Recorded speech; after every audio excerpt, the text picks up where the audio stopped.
You know how sometimes you scroll on social media and you're looking at somebody's life and you're feeling like, oh my god, wow, they're living such an incredible life. They have this love that I want, they have this jewelry that I want, they have this bag, and you're just thinking to yourself like, how did they get that and why can't I get that? And so in this video I want to break down how to attract beautiful, wonderful things into your life. My name is Anne. I'm a wellness coach and a makeup artist. I help women glow inside out, build confidence, and the life they love. So let's get into it. So first of all, if you're scrolling on social media and you're getting that jealousy feeling like, why is she having all of these things? Oh my god, look at her life. Why don't I have it? That's a very low vibration energy, right? Jealousy and comparison. So whenever you catch yourself feeling that way, which by the way is so normal and so human, there's no need to judge yourself. But it's good to be aware that is low vibration. So in that moment, you can give yourself a lot of compassion and send that person good vibes. So instead of feeling like, why can't I have that? Why is she having all these things? You can switch to, good for her. If she can have it, I can have it. And you can repeat affirmations to yourself like, all the good things that are meant for me are coming from me. I deserve all the best things as well. Actually, my fiance Jonathan has a wonderful app, Better Everyday Empowerment, that has empowering affirmations for you to play to yourself every single day, which will help you rewire them. So back to jealousy. Yes, so whenever you see yourself thinking that way and seeing people's life that you're feeling jealous of, send them good vibes.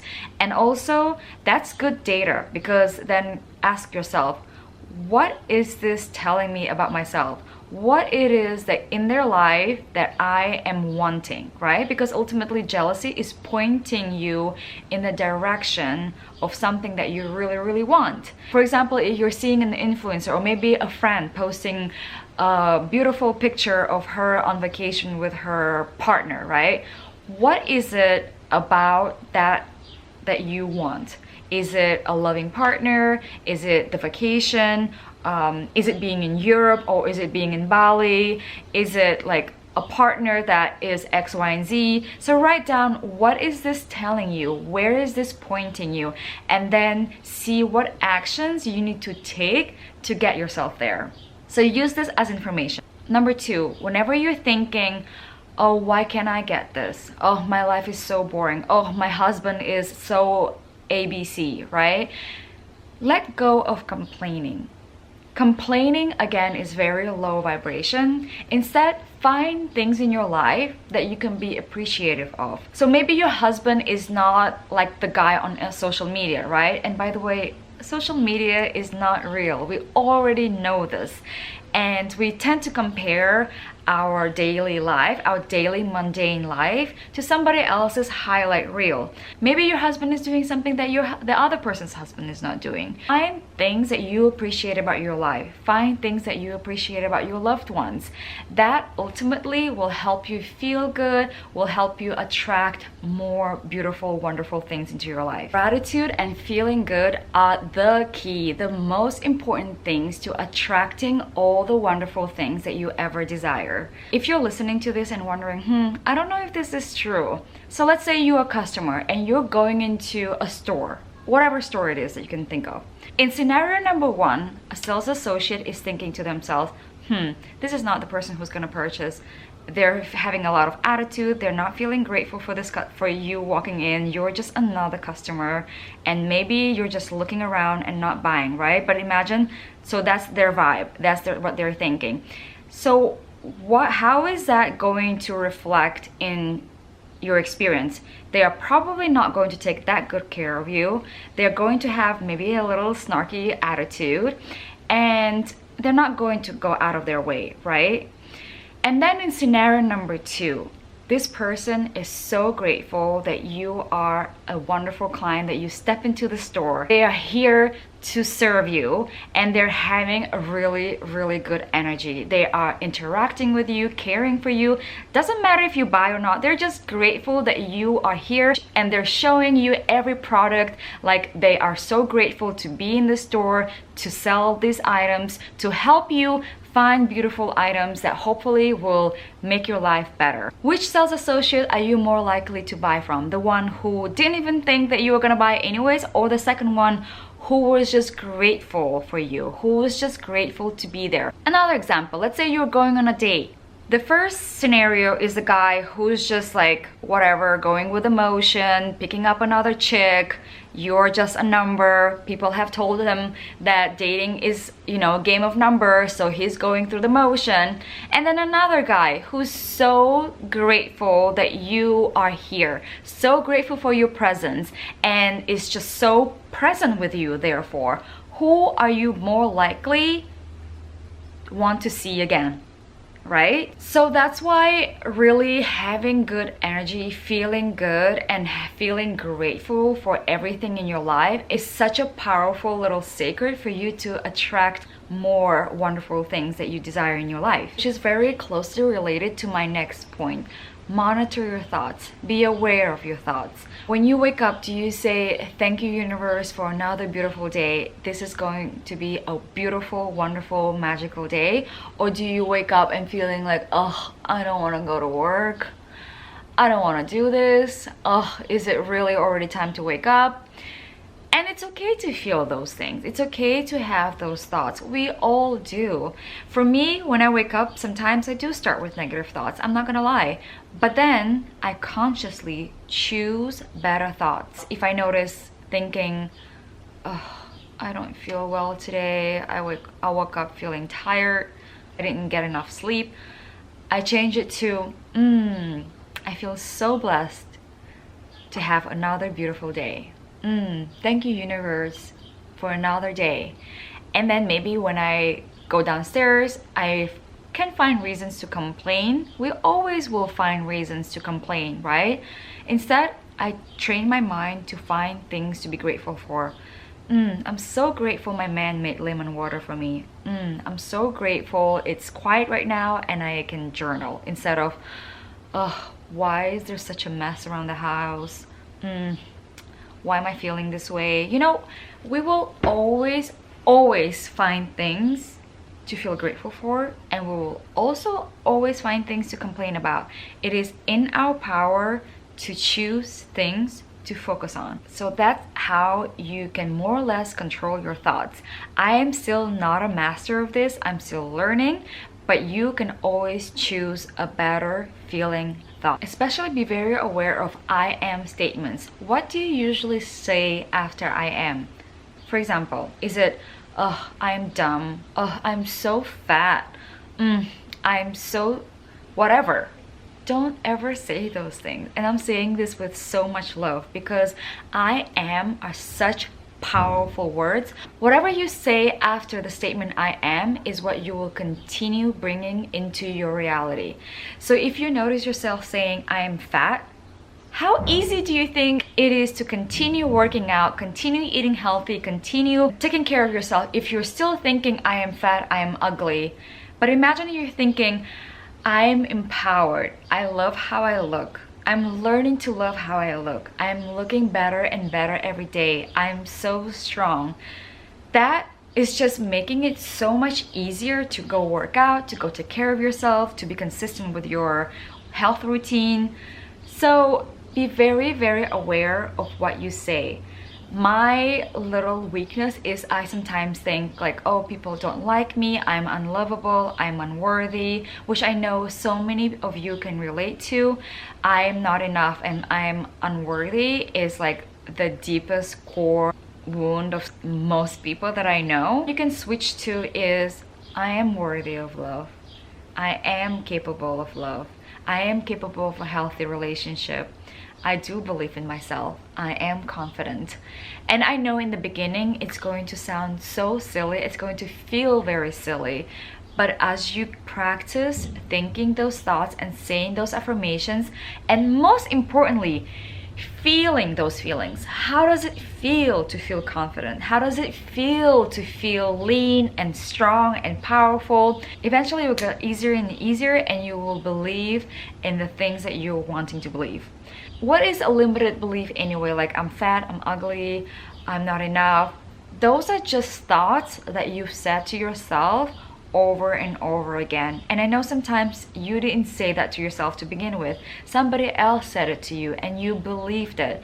But in the same way that you're believing somebody else's thought and your own thought, you can train yourself to choose a new thought and believe in it. And sometimes we don't even know we have a limiting belief, and that's why coaching and therapy is so powerful. I help so many of my clients identify their blind spots, the limiting beliefs that they are living with. I will talk to my clients sometimes and they don't even realize that's a limiting belief. So that's why coaching and therapy, it can be so powerful. I highly recommend it. Whether you decide to coach with me or somebody else or just have therapy, do yourself a favor. If you want to change your life, I can't recommend coaching and therapy enough. If you want to coach with me specifically, I'll put a link below so you can click on it and schedule a call with me and we can see how I can support you. I also recently started to tap into this lucky girl energy. I don't know if you've seen it online recently, you can Google the lucky girl syndrome, but what I've been doing is just, tapping into my lucky girl energy, meaning like thinking like, how would it feel to feel lucky? Like just like assuming that I'm a lucky person and then finding proof in my life what makes me a lucky person. And every single person has blessings in their lives and also has challenges in their lives. You can always find proof like you are a lucky person and also proof that you are an unlucky person. Jonathan and I have been very playful and just like constantly saying, oh, lucky girl energy, oh, you're a lucky girl, and then finding proof. So for example, we'll go find a parking spot and we'll just joke around like, oh, lucky girl energy, we'll find parking spot easily, right? And then when we do, which by the way it helps, when we do, we say, oh, I'm so lucky. Or let's say something beautiful happened in a day, I will say, oh, I'm such a lucky girl. And I know it may sound very silly, but you know what? It makes me feel good. It makes me feel like I am lucky. And in turn, it does help me to attract more luck and more beauty into my life. And even if that's not true, it just makes me feel good. And you know what? Feeling good is a wonderful manifesting tip. Which brings me to the next point, feeling good, right? Do whatever you can to help yourself feel good. And when I say this, I don't mean instant gratification, not like, oh, eat the cake and feel good, right? Or like go shopping, spend all the money that you don't have so that you can feel good. What I'm saying is really just taking care of yourself mentally, physically, do a workout, drink water, make yourself some delicious tea and make a whole ritual out of it. Really sip the tea, smell the tea, really savor it. And the same thing even when you're on a trip, right? Let's say, right? We can go through the motion or we can really like, oh, I feel so good, like savor it, like really breathe in nature, breathe in whatever that you're doing, or put a beautiful lip gloss on, do your hair, put an outfit on, do whatever it takes to feel good. Or if you're not feeling so good today, do some breath work, do some yoga, meditation, listen to a podcast, do the things that make you feel good. Hang out with people that make you feel good. Eat the things that nourish your body. Feeling good is the key to manifesting good things. Gratitude is so powerful in manifesting good things and keeping those things. I know it may sound cliche, but it's so true. I have a very personal story to share with you that I don't share that often with people, let alone online. I've been really thinking about it lately, and I wish I knew all of these things when I still had great things in my life back in the day. So I went to college in London and I had a boyfriend who cherished me and really spoiled me. But I didn't know anything about gratitude. I didn't know anything about feeling good. I was 18, 19, 20, and I was honestly dealing with a lot of trauma that I just haven't started therapy yet. I haven't started coaching yet. I haven't started my self-development healing journey yet. So I was very ungrateful. I was very critical, very judgmental, because that's the family that I grew up with. I didn't know any better. So even though this boyfriend really loved me, he was obsessed with me, he was very generous with me, he was so loving, and he treated me like a queen, I didn't know any better, so I just criticized him the way my parents criticized me. I wasn't grateful. I didn't feel like this was anything special. I really sabotaged that relationship. So yes, maybe you can attract all the wonderful things without gratitude and feeling good, but it might not last, or you might not feel very happy. And ultimately life is to be enjoyed and to feel happy, right? So fast forward, and then after that I had really a long chain of tumultuous relationships and years of really difficult dating experiences and relationship experiences. And thankfully now that I've gone through the healing, gone through the therapy, gone through the coaching, I know to be grateful, I know to feel good. So I am finding myself in a beautiful, wonderful relationship. Jonathan and I just came back from Switzerland, and I just noticed myself feeling so grateful, really acknowledging my partner, acknowledging the wonderful experiences, and this truly does help me attract even more beautiful, wonderful experiences into my life. I truly believe this is what attracted my relationship to me. I truly believe it attracted every beautiful, wonderful things that I have into my life. The practice of gratitude, the practice of appreciation, the practice of feeling good, controlling my thoughts, and just really changing my thoughts whenever I have limiting beliefs. I swear by coaching, I swear by therapy, I swear by all the tips that I just shared with you. So I hope this helps, and I hope this changes your life too. Let me know in the comments below if this is helpful, if you're practicing any of these things, and if you've seen any results in your own life. I'd love to hear from you, and I'll see you next time.